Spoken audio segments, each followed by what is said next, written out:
Alright, hello ladies and gentlemen, welcome to a Blaze casting presentation, bringing you guys a game from the Team Liquid in-house group, and actually we're going to have a group of co-casters all throughout the day today. Starting off, we got my buddy Austin Smith, aka Astarwulf. How's it going, man? Oh, pretty well. I just figured out that I had to meet you in the co-broadcasters. But hi everyone, I'm Astarwulf, and today I think we'll be casting some bloody noob versus a camel horror. Should be fun. So, starting off everything here, we do have the dire, I'm confused with the arrows here. Yeah, it's the Radiant with the first pick, so they started off with the Anti-Mage band going on into the Darkseer. Make sure I got everything going perfectly fine with the stream. It was a little weird. I had a loop because I forgot to turn off my own viewing of the stream. But anyways, going on into it, yeah, Bloody Noob is going to be drafting up for the Dire here, and just quick early bans coming out, Anti-Mage and Darkseer, just something they don't want to really have to deal with. Not a big deal one way or another. Yeah, and there's the Templar Assassin, just pretty standard here. The Anti-Mage is a bit odd, but I don't know. Perhaps they just don't feel confident in shutting him down early. Simple enough. Broodmother there, you know, very simple, don't want to deal with split push. Some solid bans that we have here. Absolutely, absolutely. And along those lines also, Anti-Mage got a little bit of a buff with 6.75 with the reduction of his legs there, you know, the no-leg strat being that much more feasible with Anti-Mage on the board, doesn't even have two full, so getting into it, he is a little bit more powerful even if his movement speed did take a hit for it, but going on, and I'm curious to see what Camel Hoarder will be drafting up. I believe that's Teton. He changed off his name, but not a big deal. And he's actually going to start with the Rubik, which is a very versatile hero, has plenty of options, can go for the solo mid or supportive roles, but one way or another he's going to be very pesky, starting at level 6 and going on with the spell steal and being able to throw any skill that's used against him right back in the enemy's face, and can be very, very effective in that manner. Absolutely. Excuse me, but I'm not the most familiar with this group of players yet, so if you can just fill me in as the game progresses and what kind of roles they can play, like, you said Camel Hoarder there is Teton. Is he usually a captain for this? I've seen him draft a couple of times, but most often there's a couple others that would just love to pick it up, the captain spell slot, pretty much every single time, so he's not most commonly captain. He generally plays more supportive roles, but I mean they play a little bit of everything here. They're not too set in one way or another. But this is Team Liquid. I'm hoping that we can see a Shadowblade Bounty Hunter at some point. So. Absolutely, absolutely. But a nice draft right off the bat with Ancient Apparition and Chaos Knight coming out. That's a really, really powerful lane combo, dueling them together. Surprised they didn't go with the Leshrac, but I guess they didn't want to deal with the reduced cast time on the Edict, that kind of stuff. Maybe they want to try and set up some kind of a global strategy with the Ancient Apparition. You never know what they'll pick up in the next 3, but I'm wondering if they're going to try and stick that dual lane mid to try and shut down whoever they throw there, such as the Rubik or even the Leshrac that they just picked up, or if they'll just go for it more traditionally on one of the off lanes. Yeah, I would say probably the AA Chaos Knight is probably a counter pick up against the Rubik, trying to go for that lane advantage in the mid, 2 versus 1, and with Rubik and Leshrac both being, although very powerful solo mid heroes in a 1 versus 1 circumstance, they don't really have the escape mechanism to get out of that combination. If there's a 2-second Chaos Bolt, that's going to be a cold feat, and from there it's going to be very difficult for them to stay alive in the lane.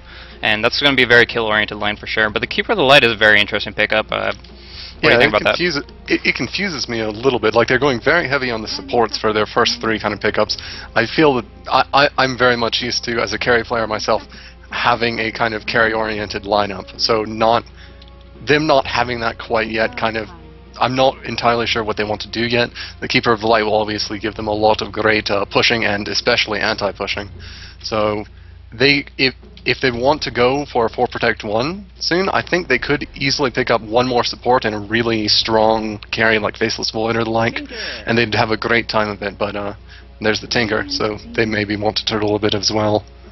That's at least always what Tinker signifies to me, is it kind of delaying the game a bit. Yeah, that March Machines is just so powerful, even when you're looking at, after Tier 1s and Tier 2s are dropped, if you're trying to push uphill against a Tinker that's just spamming the March over and over and over, there's very, very few heroes that can do anything to overcome that, and it's very, very good for turtling, and of course him just trying to stall up as best he can to get that Boots of Travels, and from there pick up some really good items that he can refresh the cooldown of over and over and over again.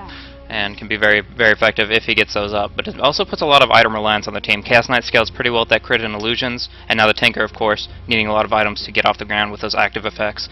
So they're going to need some good support and some good you know, team fight in the early game, otherwise they're going to get crushed. But I'm surprised like newer high tier heroes haven't come out yet. Bat Rider, Jakiro, Undying, things like that. I've seen a lot more commonly in the pro scene, and not really anything that's been picked up here specifically. Yeah, I think they might want to be. I think it feels a bit like they're just trying out some kind of older strategies. And there's the Bounty Hunter ban, so I'm sad. No Shadowblade Bounty Hunter this time. So good, it's so good.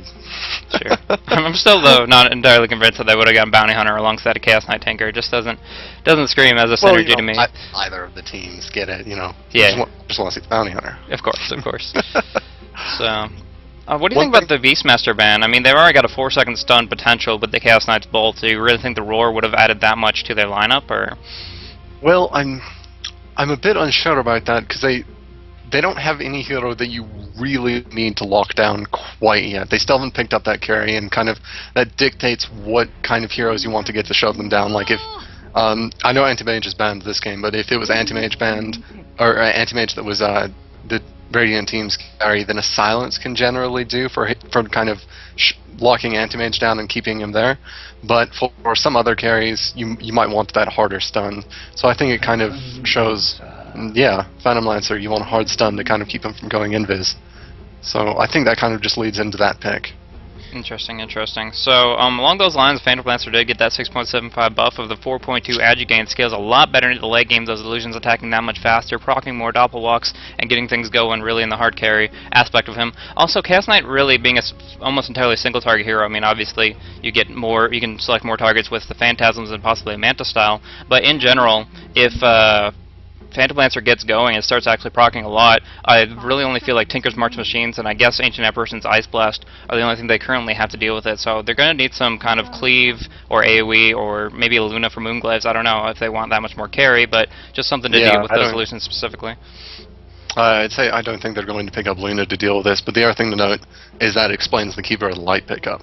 Because Phantom Lancer, Keeper of the Light, is just an amazing lane. It's similar to Ancient Apparition Chaos Knight. It's not quite as kill heavy, but it'll just force people out of the lane as the game goes on. Absolutely. I mean, you just max out that Spirit Lance very, very quickly, get the Chakra Magic on them, and just keep that spamming. It has a pretty good range. It doesn't display it here, but I think it's probably closer to 650 somewhere at least.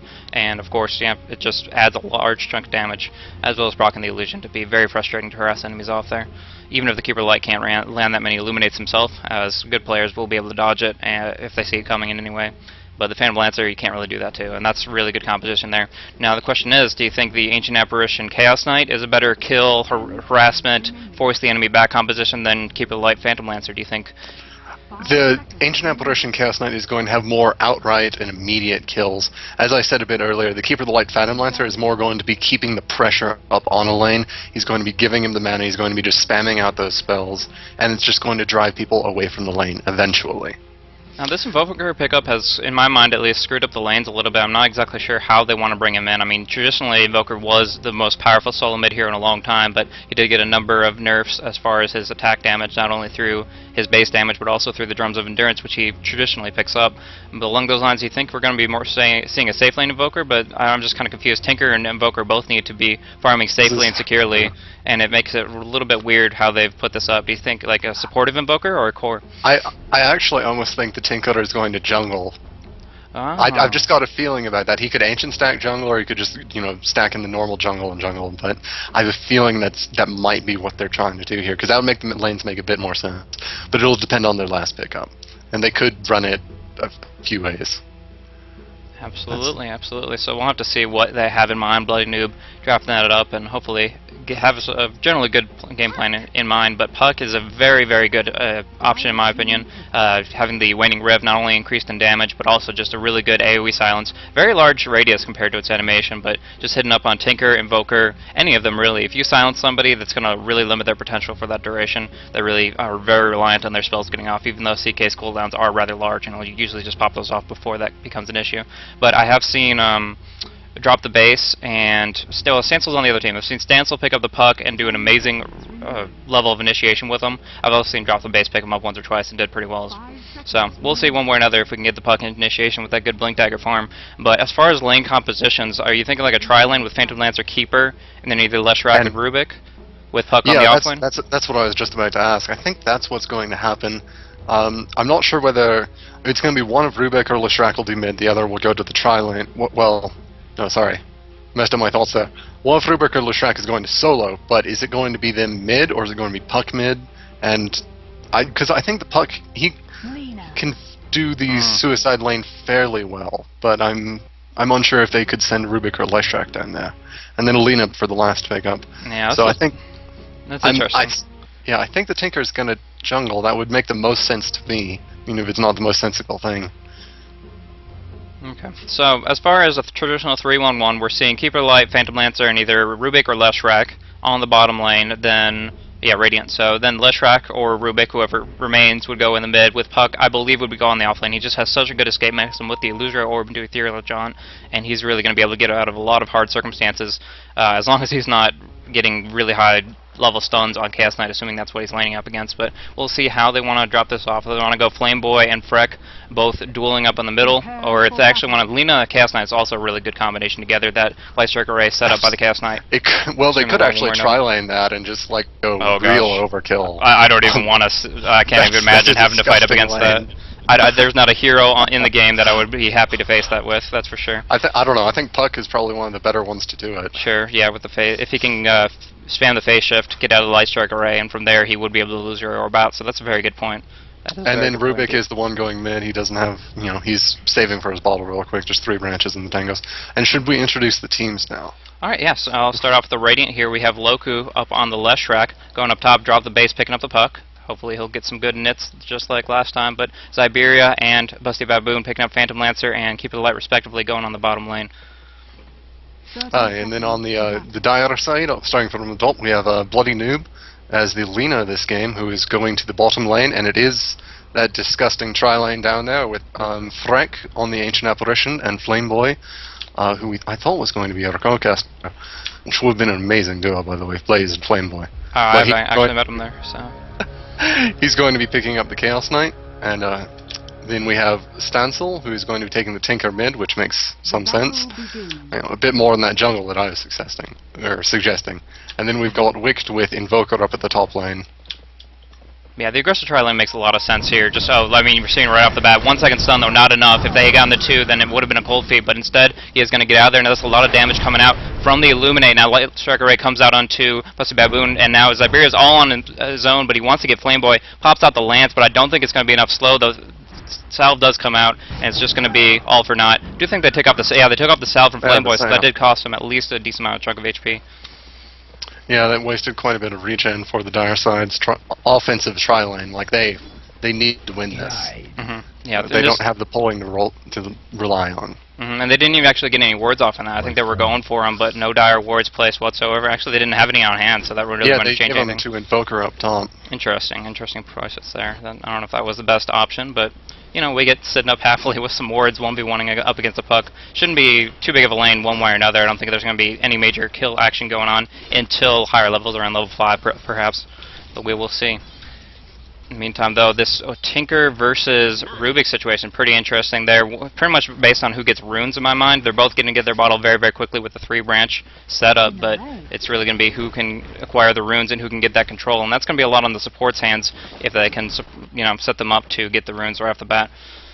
And getting that bottle and those early items up is generally a little bit easier for the Rubik. I think he's got the easier time last hitting, especially since he can decrease the other guy's damage by a huge amount. And then up top, we've just got Puck versus Invoker. I think that'll probably just turn into a very skill-based lane. And, sorry, check the bottom one, because that's just going to be full of action down there. Yeah, one thing I'll note is that right now Invoker has picked up Quas instead of Exhort, and the issue with that is since he lost 6 base damage on the patch, you're looking at Puck having 55 base damage compared to like 50 on Invoker. It seems like a very small difference, but it actually really adds up if they're trying to CS. You can see it right now, 6-3. Getting 3 denies against an Invoker early on is very important to negate as much experience as possible. Absolutely, but those first few last hits for Invoker are have always generally been a bit hard. You know, sometimes you get that. Oh, stun coming out, 2-second stun, Reality Rift onto a Busty Baboon. Now the Light Strike Array does come out, the Cold Feet will proc off, and that's going to be first blood for Freck. Now Flameboy's trying to get out of there, make sure that he doesn't get caught up too much by the Edict, and he's going to be fine. So it's going to be 1 kill easily for Dire on the bottom lane. Nice 3v3 action there, setting it off nicely. And the Reality Rift was pretty lucky, pulling him back all the way there. It's kind of random whether you jump to them or they jump to you, but he pulled him back very, very close to the chest. Absolutely. There and got the quick and easy kill.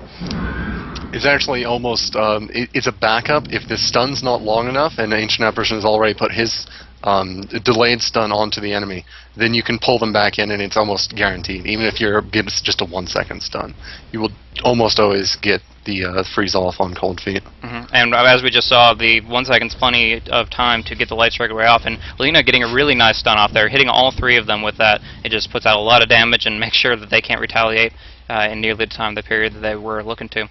In the meantime, they really haven't been taking advantage of like stacking and pulling at all. I'm kind of surprised with this. They can deny a lot of experience with that, but right now they're just kind of playing it very carefully. I think that seems really risky. Like having anyone off of the lane at any time. Lance going on through. Loku wants to do something. He does actually get the stun off. Bloody Noob is very low, and he does drop down from the Illuminate. Loku taking a ton of damage, gets cold feeted up, but the Edict is deterring Flameboy for the time being. He's not going to be able to get the last hit on that. He is pursuing still for some reason. He has that base movement speed advantage. Will he get the stun goes on through. Flameboy is going to drop down here, and actually going to give Iberia the last hit on it, and he gets 2 kills out of that. Very, very nice for the Phantom Lancer. Oh man, I think Flameboy might have been able to get that Leshrac, but he turned around just at the last second as the Leshrac got the stun off. Yeah, saying in chat just that. That's has to be a bit disappointing for him. And that's one thing. The Keeper of the Light kind of introduces a lot of sustainability to the lane, so they can keep going. You know, some of them will die, and some of them came back with full health and mana as well. So they were able to just fight a little bit more. Yeah. Along with that, a lot of the advantage of Freck and Bloody Noob's heroes specifically, just the amount of damage they can put out if they can skill them up. Or Freck, especially once he gets that Ice Blast going on through, will improve his teamfight potential extremely. Actually, a little skirmish going on up. They actually put Stancil up on the cliff with the telekinesis, and he did get the double damage rune. Yeah. Second, actually, does he have him? Oh, just DP scroll. So yeah, but that's the second rune he's got in a row, which is very nice for him. But when he has to wait about 30 seconds because of a little gimmick on the cliff, not exactly where he wants to be. Was it really worth it? Exactly. Soul Ring on Phantom Lancer with a Keeper of the Light in the lane. How do you feel about that? I mean, does it seem like a little bit overkill for the mana? That seems just a little bit overkill. Yeah, I don't know. I think just going for the Tranquil Boots would have been the better idea, because that covers your just health regeneration needs, and then you've got the Keeper of the Light who, yeah, he's maxing his give mana Chakra Magic. That is, he's maxing that first. It looks like. At least to begin with for these first 3 levels. Flameboy a little bit out of position, but not a big deal, because they are actually finally doing the pulling action. I'm looking for possibly a double pull or just a single. I'm not sure. It'll probably push the lane if they don't do something extra about that. But one thing to note is the Spirit Lance is at all ranks a 7-second cooldown, so you're going to be able to spam that out a lot if Chakra Magic is a decent cooldown. Right now, sitting at 18 seconds. So yeah, obviously, if you want to keep on spamming, then Soul Ring will add on to that. Yeah, if you want the max for it, then I can see the Soul Ring, but I still think having that, because you need to make sure you're at full health at all times in this lane, essentially, because if they catch you out, you're dead. And well, that's just no good. And it was just a single pull, it looked like there, so this lane's going to start pushing probably. Yeah, Flameboy wanted to try to do something about it, but really didn't need to one way or another. No creeps were lost in the exchange, so the experience is going to be a pretty even trade, no matter what we're looking at there. Now the mana leak has already been picked up. That means Illuminate's only going to be a 2-second channel. I mean, that's not the biggest deal one way or another. If you want to stay in the action, stay auto-attacking Flameboy, taking a bit of damage. But also, going for the mana leak right now, he's been casting it on Chaos Knight twice now, and it goes based on the maximum % of mana, and Chaos Knight is far from having any of that. Only 300 max mana, so it's really not that big a deal one way or another in my mind. But he does have such a small mana pool. Well, he now has a wand, so he has a bit of a larger one in reality. However, he has such a small mana pool, and his spells generally cost a fair bit. And what's going... Loku is going to get stunned out here. Actually, the Splitter is landing perfectly. The Edict damage doing a lot. 2-second stun comes out on Loku. The Cold Feet will latch, but nice damage coming out onto Bloody Noob from the Illuminate. Flameboy running for his life, trying to get out of here. But Tinker, yeah, Stancil coming in, deterring Busty Baboon. Laser, stun comes out, 3 seconds on that. Rockets will finish him off. Now Flameboy running for his life. Zyberia trying to pursue. Does he have the movement speed to keep up with him to get another lance off is the question. He does doppel walk to it, can just soul ring through, but he doesn't have the speed. However, Rubik on the other hand has haste rune and could have pursued, but a little bit of a misstep. He decided not to. He still might be pursuing. Yeah. Actually, he just got vision of him, so nope, falling back. Nope. Well, they just essentially traded supports there, so... In the end, yeah, a lot of action, but just a little bit of basic kills there. Who picked up the kill on, it looks like the Tinker got the kill on the Caudal, and then the Phantom Lancer got the kill on the Lina. So Phantom Lancer getting quite a bit of GPM, looking at his, he's at 316 right now, has a KDA of 3-0 and 2, and his last hit's not too bad at 23 and 2, Radiant top in all 3 on the last hit. Yeah, actually, Chaos Knight's last hits are very low, they're only at 10 and 4, so that is one big thing here. He's just not getting the last hits that he really needs to make this effective. And their stun just lands on Chaos Knight. No follow-up. Oh, wow, that Reality Roof was really close, but it got fogged out or ranged out just barely by Busty Baboon. He could have been pulled into a very bad circumstance if he was unlucky about it. But he's just trying to make me look right. It's fine. I do like that all of the heroes, barring Ancient Apparition, who is still incredibly poor. Actually, a lot of action on Zyberia, but no, they don't have detection. Oh, they do. Sentry War comes out. 3-second stun on him. He's going to have the Cold Feet go on through the Light Strike Array a little bit early, but the Cold Feet will land. Do they have enough damage to bring it down? It doesn't look like it. Freck going to take a fall instead with the Illuminate and the damage from Light Strike. That Illuminate is just shredding through Ancient Apparition and Lina. Like that. Yeah. It's just changing the times of these. He's able to get it off on a did he get that off on just Ancient Apparition, or did anyone else? I think that Lina got hit by it. She is full health now, though, so I'm not too sure if that. She just magic sticked up recently. But I kind of feel like the two individuals in that kind of ditched Ancient Apparition there. All 3 of them were on it, but a little miscommunication. Ancient Apparition stayed in. Wanted to bring down that last 100 HP on the Phantom Lancer. Didn't really work out for him. Dropped the base, puts up Dream Coil up top on Invoker, silences him to start it off. There goes the damage from Rubik, and it's going to be Rubik that takes the kill. Through the Fade Bolt and through the Rockets, actually, that I stole from Tinker. Meantime, Flameboy down on bottom, sorry, but stun goes out from Loku with the Light Strike Array in return, so a lot of damage going across, but I don't think he's going to fall unless Bloody Noob takes a lot of damage here. The Illuminate does hit, and this Phantom Lancer will slow him down quite a bit. Just 2 more auto attacks. It's sufficient, and Phantom Lancer breaks the kill, but now in a pretty bad spot. Flameboy wants a kill on Loku, who's really down low HP, but Flameboy overextends once more, and that's a double kill for Zyberia again. Oh, gosh. Oh man, even that Illuminate just barely missed Lina, but still they managed to just go on through. And that 2-second Illuminate, just like maxing the mana, 200 damage is plenty for this. 200 damage in 2 seconds. You don't have time to channel Illuminate for the full 5 seconds. Exactly. I completely understand him not maxing that. Yeah, Harassment, Illuminate, you want like 3 or 4 seconds, but for just team fight, get quick damage in and then start auto attacking or providing whatever, even just a shield with your own body, doing something with it. But Invoker, trying to change things up a little bit, comes on towards the bottom lane. Maxing, going for the Wex, 3 and 3 in both right now. A little interesting, but he's going to be going for the drum after his phase boots, and going to be looking for Tornado and EMP. Yeah, I honestly haven't been looking too much at the other lines, because that bottom lane has just had so much action going on. But yeah, it looks like Tinker's only about 550 gold off of his boost of travel, so he's a bit delayed, but he's doing all right. I think for being stranded up after that double damage run, he's doing okay. Flameboy just got last hit number 11 and 12. He's been at 10 CS for the past like 4 or 5 minutes. I'm just focused so much on heroes. Hasn't had a safe place to farm. It's just kind of an attitude you can fall into in these kind of aggressive trials. Is just wanting to kill the enemy over and over and over, and just kind of ignoring the creeps. But you always have to remember that you're still the Actually, Bloody Noob taking a lot of damage, and he will go down. Rubik do with the Rockets with the Fade Bolt, burning him down along with Ancient Apparition. They were having a little bit of skirmishes, harassment exchange of the Tornadoes and the Lances. The stun does land, though. Splitter goes on through, and the Phantom Lancer will pick it off with its Lance.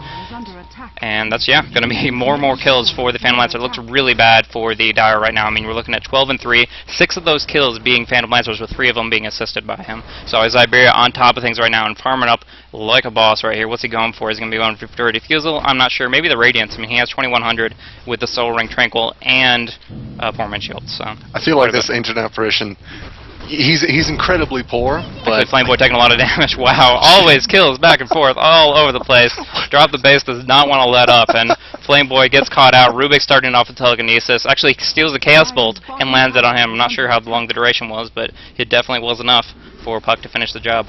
So now they're pushing down on the bottom tier 1 tower. I wanted to get you more time to talk, but it's just been going, non-stop. Sometimes there's just a game like this, stuff's just going on constantly. Exactly. It's fun to watch. Absolutely. But what was my thought? I had a thought at some point. No idea. It'll come back to me. It looks like we've got some action down on the bottom lane. Oh, Ancient yeah. Apparition getting mana leaked. He actually gets the stun off. Yeah, the one line. more auto attack, that will be enough. Freck will drop down. What is he sitting at? Level 6? He finally got the 6, but he's just so low HP and armor. It takes a lot.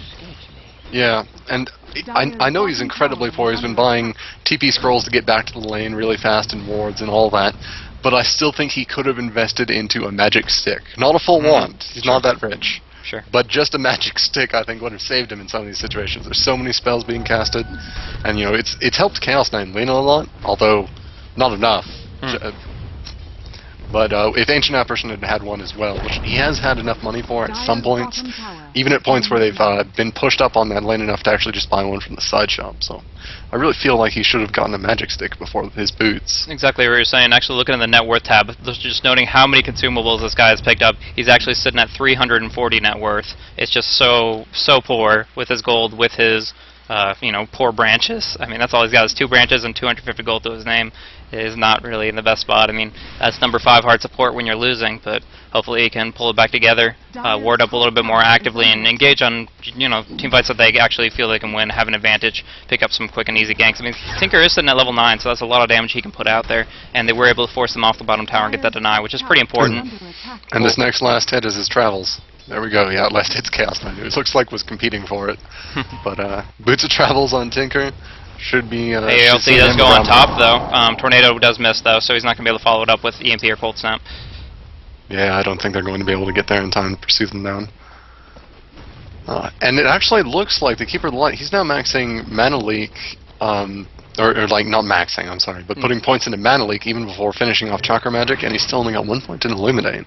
I'm not used to this kind of a Keeper of the Light build. I guess I'm a bit more used to public game Keeper of the Lights, max Illuminate at all costs. Yeah. Forget a Mana Leak exists. I think in this situation it could be very, very effective. You got to look at the Invoker specifically. He has a pretty high mana pool of 559. He has movement speed out just all over the place with his phase boots, with Wex. I presume he would be maxing it, but he's still sitting at 3-3 with 2 points in his ultimate there. So he hasn't picked up many levels in a very long time. Actually, he dropped the base, is invisible, looking for a Dream Coil on Freck. He is just now inside tower range. Put some damage out. 2 second stun though. It may have been a big mistake for him. He does jaunt out though, and he will survive. Can't say the same for Ancient Apparition. The Illuminate picks him up on the back end, but Rubik gets pulled in by the Reality Rift and does drop down as well. I think that was a pretty successful trade for the Dire team. The Rubik is worth a fair bit more than their Ancient Apparition currently. Flame Boy caught in a pretty bad spot. Will he be able to get out enough damage? The stun will not latch, but drop the base, wants a little bit more retaliation damage. Phase shifts a little bit early, and so he probably will drop down. Laguna Blade making sure. Just gotta make sure. Yeah. It's kill secured. Kill secured. It's not a kill steal, it's kill secured, man. So lock it down. Lena putting a kill on the board for herself. 1, 4, and 3. Not where she wants to be, but Bloody Noob just put out a little bit of aggression from all the torture they suffered on bottom lane. Those 2 supports that were in the offensive tri-line are just so poor. That should be Lena's boots. I hope that's what she's going to pick up next. She's got a bunch of kind of mismatched items, but let's get boots next. You've got some... Oh, tranquil boots even. Man, she's just going all out. That's luxury right there. Setting her up. But yeah, Tinker doing work with the travels. I'm not sure. Oh, this Sage's Mask will be building into a Soul Ring. He will be able to do a lot with that mana pool, the Soul Ring, and the bottle. And I mean, 15-minute in a pub Team Liquid in-house game, 15-minute travels or 14-minute or whenever he did pick it up isn't that bad. It's effective enough for him to stay mobile as long as they're not getting pushed in too hard. And right now, it doesn't seem like the Radiant are emphasizing push too much. They have the kill advantage. They want to maintain that advantage, and they're just going to... They're just letting Phantom Lancer farm, and he's got his Sacred Relic. He's going to pick it up right now, I think. I mean, yeah, okay, they're not going to intercept before he gets over there. But it looks like we'll be seeing a Radiance. Okay, yeah, we're going to see a Radiance Phantom Lancer. Very normal. Yep, very effective there. The illusions enabling him to split push and just put out a large amount of damage. It's mostly for farming, though, I would say. You can stack up Ancient Creeps. You can just send out 1 Doppel Walk there. He does put a little bit of damage with the Spirit Lance going on through. Freck, actually, you look at the 45%. Oh, I'm acting like there's burn already. He doesn't have the Radiance yet, but once he gets it, I mean, that would be bringing Freck down to like 20% HP just from the 45 turn per second. But Absolutely, actually, double Dream damage. Coil. The Ice Blast does go on through. Dream Coil is up on Wicked. They should be able to bring him down pretty quickly, but they're afraid of that. I think he phase shift through the Ice Blast. Bloody New taking a lot of damage himself, but it looks like everybody's just going to fall back from that. Everybody dropping down to about below 40% HP, and they just want to make sure they don't lose any casualties to see that exchange. Now comes the March of the Machines.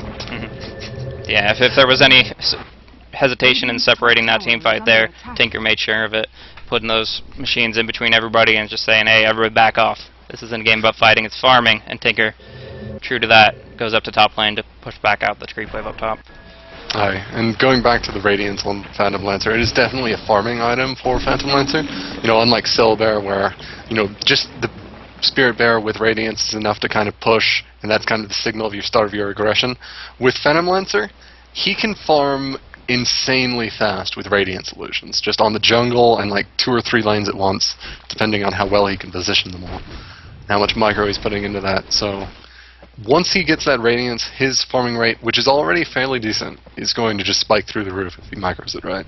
Exactly. And the sooner you get a Radiance, the more impact it has on team fights. Like I said, 45 magic damage per second. Everybody's going to have baseline magic armor right now of 25%, so it's going to hurt. As long as he's in the team fight, and over time, it's just going to do more and more and more. And you're looking at like poor Ancient Apparitions HP level 682. It'll just, I mean, he won't last but a minute, even if he's not getting attacked, just by being right next to that illusion. So Stancil doing a good job of pushing everybody back out there. I mean, the illusions will drop down very easily here, but you will notice that Puck actually picked up a Blink Dagger himself, so he can be as aggressive as he wants to, start off with some really good Dream Coil initiations, and you know, with his kit of the Illusory Orb and the Phase Shift, he can really survive through any kind of aggressive initiation as long as he doesn't get stunned up unexpectedly. Well, oh wait, no, the Phantom Lancer's on his team. He doesn't have to worry about that Radiance that's coming out. Yeah, I was about to say, Radiance is very good versus Blink Daggers, but doesn't matter if he's on your team. Yeah, you know what's not very good is double drum. It looks like Chaos Knight and Invoker haven't really communicated too much. They both are looking for the drums, have both the components of it, and once they pick those up, they'll be just stacking the aura. I mean, yeah, multiple charges are nice, but with the stats are good, but the damage itself is no longer +9, it's +3, so I wouldn't say that it's good to stack those or overlap those in any way. I'd kind of agree. Like, if you stagger them a bit more, because it looks like they're going to get them about the same time for these two. But if you stagger them so that, you know, once one guy runs out of charges, you kind of turn your Embracer into the drums. I think that's good. But having them 2 full charge drums at the same time is not always ideal. Absolutely. And of course, when they really need to be focusing on getting some auto attack damage right now. I mean, I almost would say Invoker's got the most right click, even though he's only sitting at level 10 himself. But Flameboy, I mean, if you could get like an armlet or something to add on more damage and build up those phantasms once he picks up that skill, I think that would be a lot more promising in upcoming team fights trying to bring down the PL or something like that. Because actually, Lena taking a lot of damage from those Mars machines. She's overstayed her welcome though a little bit, but Tranquils will bring her back up. Most of and the way. Radiance just got finished, so you're going to see that spike in the farm and the pushing. So that Tinker's going to actually have his work cut out for him pushing back against this Phantom Lancer. Nope, invisibility. Yeah, I mean, like, even if they went aggressive on him, I'm not sure that he could take him 1v1. I know the Tinker was assisting from long range, but he doesn't have that much mana left in his arsenal now. It looks like they want to put pressure onto the middle lane. Do they have smoke, or they're waiting for DTB's initiation? He can Dream Coil all 3 of them right here, get the silence off too. A lot of damage to start things off, can pretty much kill Ancient Apparition himself, but only Lena will drop down. He breaks the leash. Why did he do that? I cannot imagine, but he actually killed himself suiciding up against the Dream Coil, breaking the tether there. I don't know, sometimes... Oh, and it looks like now we've got a mana leak on the Stancil there. Just taken down very quickly. I think that's one of the big points of the mana leak. Flameboy might actually get a kill here. Camel Hoarder does get 4-second stun. There's no getting out of that. He doesn't have that much damage to fight up against their carry, but can easily pick off a Rubik for himself when that 4-staff is already on cooldown. That mana leak is just massacring them. Yeah, Tinker got completely caught out by that, and that's not where he wants to be. He's going to pick up a 4-staff, and that's still not going to help him. If he gets the mana leak, I believe the positioning, the movement of it will still trigger all of the... I believe it's like Rupture, where, blinks and the like. If they're not long enough, then it still triggers, but if you teleport, then then it doesn't work.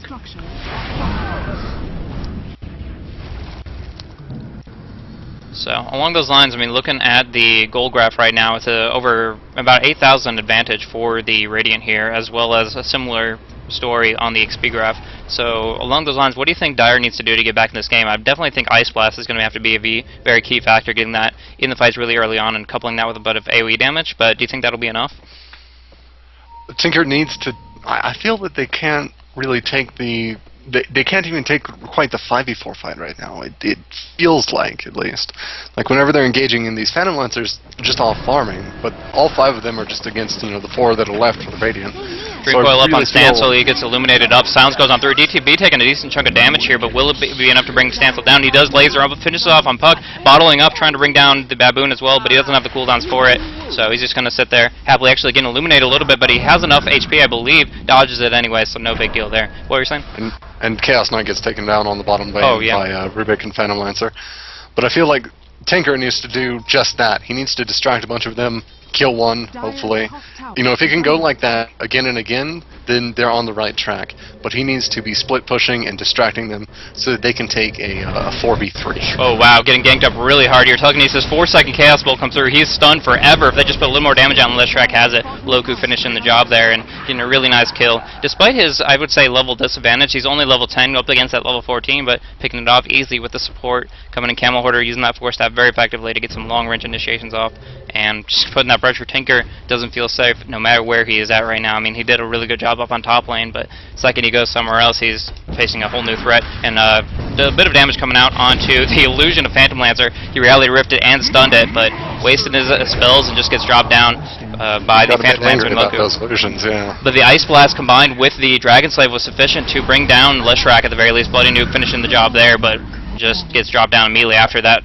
Chaos Bolt onto the Rubik. He's used it like 4 times now. He's picked up the Dragon Slave, but it is just such an effective spell for dropping people down and catching people off. He's actually, I think, gotten more 4-second stuns than the Chaos Knight. I don't know, but one way or another, GG is called, and that was a very fun, very active game. Oh, absolutely. Yeah, and that Phantom Lancer's Radiance there at the end was kind of showing itself for those early team fights in addition to the farming. He was just pushing the lane out. I'm not sure, was he sending his illusions much to farm the jungle while he was pushing? Not too much. He was just mostly putting pressure on the lane itself. There was one point where he had both in the same different places, but in general he just wanted to put pressure out on the lane. They knew they had the advantage and they just pushed it from there. So I would say really good. I'm not going to say MVP necessarily. They all played extremely well for the Radiant team, but I would say Busty Baboon supported Zyberia really well. Always getting the 2-second illuminates off and keeping his mana put up so that Zyberia could just spam, easy mode Q-click through the lane, and unfortunately Dire's tri-lane just didn't pay off for them for the amount they committed to it, and the Chaos Knight's CS definitely shows that, sitting at only 51 in a 24-minute game. So yeah, I'd actually have to go with Punk for the MVP for this game. Those initiations that he did were just beautiful. You know, they just really, they silenced the whole goddamn team, and this just proceeded to keep them in the same place, keep them where the Keeper of the Light can hit them with his Illuminate, which, you know, even if it's not max level, it still does a fair bit of damage. Absolutely. Well, yep, that's that. We're going to be going on to the next game in just a minute, guys. Thanks for tuning in. If you guys don't know me, I'm Blaze Casting. I've been casting for about 3 months, and Astarwulf has just done a couple of casts with me previously. Right now, today specifically, I'm doing kind of co-caster trials, trying out a number of different people, a couple of which are busy, but we'll cycle through whoever we do have available. And if you guys have any feedback for Astarwulf or any of the follow-up casters specifically, lay them out to us in the chat. That's kind of the idea. Give you guys a feel for them, and I'm obviously looking for somebody to co-cast with professionally, so give some feedback, what you liked about Astarwulf, what you didn't like, and just give me a good feel about what happened. But thanks for joining us right now, Austin, and probably have you either in the game playing, or if you want to co-cast with me in a little bit, we'll see who's going to be coming up next. But thanks for joining me for this one. I should, and I'll be heading into the stream chat in just a bit to read the feedback, so thank you very much. Sounds good.